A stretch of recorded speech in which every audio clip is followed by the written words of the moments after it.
everyone, my name is Joy, freelance makeup artist in New York, and today I want to show you all how to make mascara. So a few tools that you're going to need are first a mascara wand. You're going to need the eyeshadow color of your choice. I'm going to be using black, and then you're going to need a little bit of petroleum jelly. So the first thing that you want to do is scoop out about a dime size of your petroleum jelly, and I have mine here already.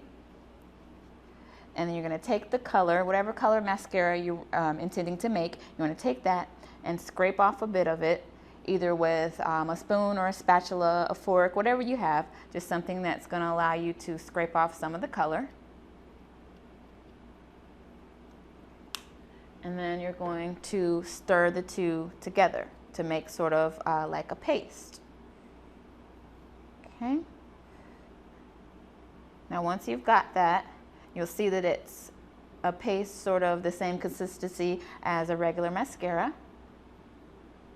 Now I'm just making enough for one use. If you want to store it, you can either put foil or saran wrap over the top of a container and keep it for future use. So the paste is made, and the way that you would get it on is just to take your brush and kind of roll it.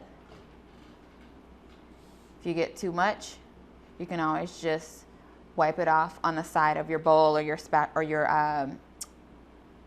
your palette, whatever you have. So there you go. How to make mascara at home, and my name is Joy. Have a good day, everyone.